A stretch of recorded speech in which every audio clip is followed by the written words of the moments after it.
Hi, welcome to our Mautic CRM video series provided by Higher Education Marketing. Today, we will be showing you how to navigate the email section of your CRM. Let's get started. First, navigate to the email section by clicking Channels in the main menu and then selecting Emails. Whether you're searching for a specific email or want to compare emails within a specific campaign, there are numerous ways to navigate your Mautic email dashboard.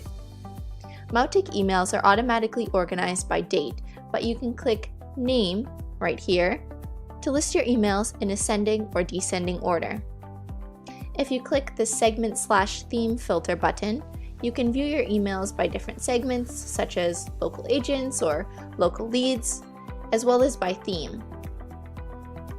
If you're looking for a specific email, you can type it in or use a keyword in the filter bar.